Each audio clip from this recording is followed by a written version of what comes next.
আসসালামু আলাইকুম ওয়া রাহমাতুল্লাহি ওয়া বারাকাতুহু।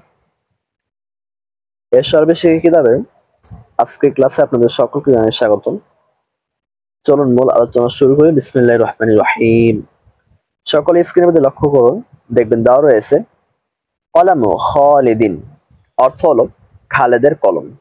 কলাম এটা খালেদের দিকে মুজাফ হয়েছে, অর্থাৎ কলাম শব্দটা হলো এখানে মুজাফ, আর খালিদ এটা হলো মুজাফ ইলাইহি। এরপর রয়েছে সাআতু বাশিরিন, অর্থ হলো বশিরের ঘড়ি। এরপর রয়েছে বাইতু মাহমুদিন, অর্থ হলো মাহমুদের ঘর।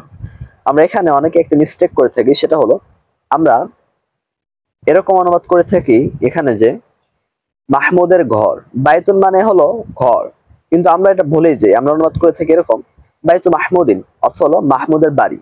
এই অনুবাদটা ভুল, বরং সঠিক অনুবাদ হলো মাহমুদের ঘর। আশা করি বিষয়টা বুঝতে পেরেছেন। এরপর দেখুন লেখা রয়েছে আখু সাঈদুন, আখু সাঈদিন অর্থ হলো সাঈদের ভাই। এখানে একটা বিষয় লক্ষণীয়, সেটা হলো আখুন শব্দের সাথে কেন একটা ওয়াও বৃদ্ধি হলো, এর কারণ কি? এর উত্তর হলো এই যে আমরা বিগত পর্বে দেখেছিলাম যে, অর্থাৎ আদ-দরসুল খামেসের মধ্যে একটা আলোচনা ছিল আখুন, আবুন এগুলো লিখে ব্র্যাকেটের মধ্যে একটা ওয়াও লেখা ছিল। এরপর আখি, আখোকা, আখোকি, আখুহা, আখু হু এরকম দেওয়া ছিল, কিন্তু আমরা সেটা অনেকে আসি বোঝার চেষ্টাও করিনি, কিন্তু এটা যে আমাদের খুবই দরকার আসবে এটা আমরা বুঝতে পারিনি। যারা এখানে বোঝেননি তাদের জন্য কোনো হতাশার কারণ নেই, আমরা এখানে বুঝিয়ে দেব বিষয়টা কি ছিল। এখানে আখুন, আবুন এরকম আরো কয়েকটা শব্দ আছে, মানে আরো 4টা আছে। হামুন, ফামুন, রু এই শব্দগুলো যদি মুজাফ হয় তাহলে আপনার এগুলোর সাথে একটা ওয়াও বৃদ্ধি পাবে। যেমন আমরা দেখেছিলাম আখুকা, এখানে একটা ওয়াও বৃদ্ধি পেয়েছে। আখুকি, এখানে একটা ওয়াও বৃদ্ধি পেয়েছে, কারণ এখন শব্দটা কাফের দিকে কি হয়েছে, মুজাফ হয়েছে। এবার আখুহু, এখানেও একই কথা। আখু হা, এখানে একই কথা। তবে শুধুমাত্র এই ওয়াওটা বৃদ্ধি পাবে না যদি এই 6টা শব্দ আপনার আবুন, আখুন, হামুন, ফামুন, রু, আরেকটা হলো হানুন, এই 6 শব্দ যদি আপনার ইয়ার দিকে ইজাফত হয় তাহলে ওয়াও বৃদ্ধি পাবে না। তবে অন্যান্য জমির বা অন্যান্য এসএমের দিকে ইজাফত হলে আপনার তখন সেখানে ওয়াও চলে আসবে। এখানে আখন শব্দটি যেহেতু সাইদের সাথে ইজাফত হয়েছে, অর্থাৎ আখন শব্দটা যেহেতু এখানে মুজাফ আর সাইদ শব্দটা যেহেতু মুজাফ ইলাইহি হয়েছে, এই কারণে এখানে একটা ওয়াও চলে এসেছে। তাহলে খোলাসা কথা দাঁড়ালো এরকম যে আবুন, আখন, ফামুন, হামুন, রু, হানুন এই 6 শব্দের কোন শব্দ যদি অন্য শব্দের দিকে ইজাফত হয় বা অন্য কোনো জমিরের দিকে ইজাফত হয় তাহলে মাঝখানে একটা ওয়াও চলে আসবে। তবে শুধুমাত্র এগুলো যদি ইয়ার সাথে ইজাফত হয় তাহলে সেখানে আপনার ওয়াও আসবে না মাঝখানে। আশা করি বিষয়টা স্পষ্ট হয়েছে। এরপর দেখুন লেখা রয়েছে উখতু বিলালিন, অর্থ হলো বেলালের বোন। এরপর রয়েছে সাদিকু মাজেদিন, অর্থ হলো মাজেদের বন্ধু। এরপর রয়েছে ইকদু আমিনাতা, অর্থ হলো আমিনার হাট। এখানে একটা প্রশ্ন হলো, আমরা তো জানি মুজাফ ইলাইহি এর শেষে সর্বদা জের হয়, কিন্তু এখানে যে আপনি আমিনাতা বললেন এর কারণ কি? উত্তর হলো মুজাফ ইলাইহি সর্বদা জের হয়, একথা ঠিকই। তবে মুজাফ ইলাইহি যদি কোনো মহিলার নাম হয় তাহলে সেখানে জেরের স্থলে জবর হবে, কারণ মহিলাদের নামের শেষে জের দেওয়া যায় না, বরং জবর দিতে হয়।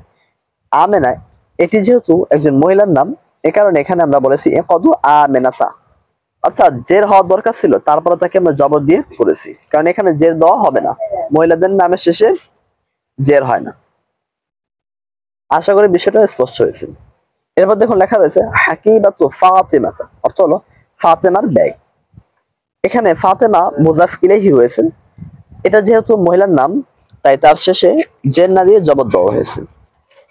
কিতাবে এই কথাগুলোকে এভাবে বলা হয়নি, মানে তারা অন্যভাবে বলেছে, কিন্তু আমি যে কথাগুলো বললাম এটাই তারা বোঝাতে চেয়েছেন কিতাবের মধ্যে।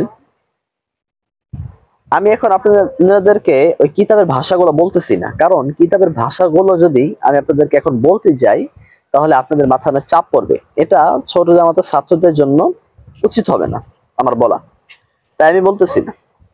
তবে এতটুকুই মনে রাখুন যতটুকু আমি ক্লাসের মধ্যে বলে দিচ্ছি। এগুলো যে কোনো নিয়ম না, বিষয়টা এরকম না, এগুলো নিয়ম। তবে এগুলো কিতাবের ভাষায় এভাবে লেখা নেই, কিতাবের ভাষায় অন্যভাবে লেখা রয়েছে। কিন্তু ওই কথাগুলো দ্বারা এগুলোই উদ্দেশ্য, যেগুলো উদ্দেশ্য ওইগুলো আমি সহজ ভাষায় আপনাদেরকে বোঝানোর চেষ্টা করছি। আশা করি আমি কি বোঝাতে চাচ্ছি আপনারা বিষয়টা বুঝতে পেরেছেন। এরপর রয়েছে সাদিকাতু জাইনাবা, অর্থ হলো জাইনাবের বান্ধবী। এরপর রয়েছে আখু ফারহানাতা, অর্থ হলো ফারহানার ভাই। দেখুন এখানে আখন শব্দটা ফারহানার দিকে ইজাফত হয়েছে, অর্থাৎ আখন এখানে মুজাফ হয়েছে, ফারহানা হলো এখানে মুজাফ ইলাইহি। এই কারণে একটা ওয়াও চলে এসেছে আখনের সাথে। আর ফারহানা যেহেতু মহিলার নাম, এই কারণে সে মুজাফ ইলাইহি হওয়া সত্ত্বেও তাতে জের দেওয়া হয়নি, বরং জবর দেওয়া হয়েছে। এরপর দেখুন লেখা রয়েছে উখতু খাদিজাতা, অর্থ হলো খাদিজার আখন ভাই, উখতুন বোন। তাহলে উখতু খাদিজাতা অর্থ হলো খাদিজার বোন। এরপর রয়েছে বাবুল মসজিদি, অর্থ হলো মসজিদের দরজা। দেখুন এখানে একটা অনেকের মনে প্রশ্ন জাগ্রত হতে পারে, সেটা হলো মুজাফ ইলাইহি তো সর্বদা জের বিশিষ্ট হয়, তাহলে এই জেরটা কি দুই জের হবে নাকি একটা জের হবে? এটা নিয়ে অনেক সময় দেখা যায় সন্দেহের মধ্যে আমরা পড়ছি। এর উত্তর হলো যদি মুজাফ ইলাইহির শুরুতে আলিফ লাম থাকে অথবা আলিফ লামকে বাধা প্রদান করে এমন কোনো কিছু থাকে, তাহলে মুজাফ ইলাইহিতে একটা জের হবে। আর যদি কোনো কিছু না থাকে এরকম, অর্থাৎ আলিফ লাম নেই, আপাতত আপনারা আলিফ লামটাই মনে রাখুন। পরবর্তীতে যখন নাহবি মেনে উঠবেন তখন আপনারা জানতে পারবেন মানে তানবিন, মানে তানবিনকে বাধা প্রদানকারী জিনিস কি কি। মুজাফ ইলাইহির শুরুতে যদি আলিফ লাম থাকে তাহলে মুজাফ ইলাইহির শেষে এক জের হবে, আর আলিফ লাম না থাকলে দুই জের হবে। আশা করি কথাটা বুঝতে পেরেছেন। বাবুল মসজিদি অর্থ হলো মসজিদের দরজা। এরপর রয়েছে ইসমুল ওয়ালাদি, অর্থ হলো ছেলের নাম।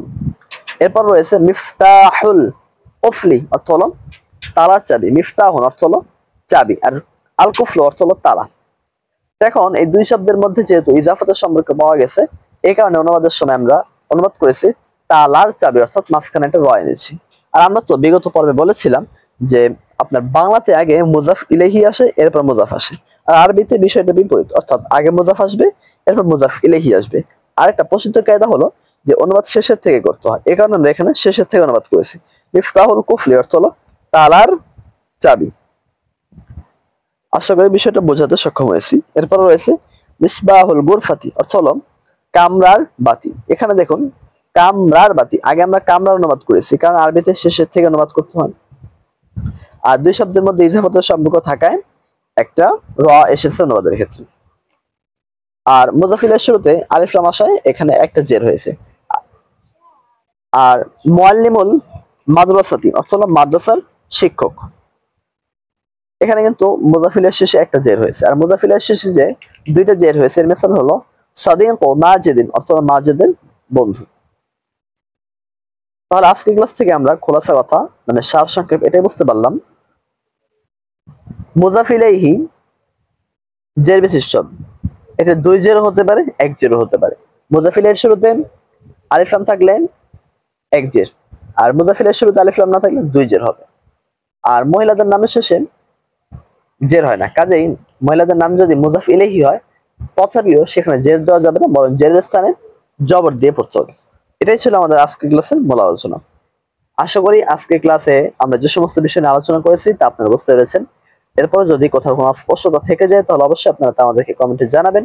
আমরা ইনশাআল্লাহ আপনাদের প্রশ্নের উত্তর দেওয়ার যথাসাধ্য চেষ্টা করব। আর মাঝে মাঝে কথাগুলো একটু লেগে লেগে যাওয়ার কারণে, মানে অনেকক্ষণ ক্লাস করার পরে আর এত ভালো করে কথাগুলো বের হতে চায় না, এ কারণে মাঝে মাঝে দেখা যায় অনেক কথা জড়িয়ে যায়, এগুলো কাটতেও মন চায় না, কারণ সময় নেই। মাদ্রাসা ক্লাস, তাকরার, এরপর আবার দর্স দেওয়া, এখানে আপনাদের সাথে কথা বলা, আরো বিভিন্ন কাজের ফাঁকে দেখা যায় অনেক সময় অনেক কথা জড়িয়ে যায়, মানে একটা আরেকটার সাথে লেগে যায়, তখন আর মন চায় না তো কাটাকাটি করি। এই কারণে আপনারা একটু কষ্ট করে বুঝে নেবেন।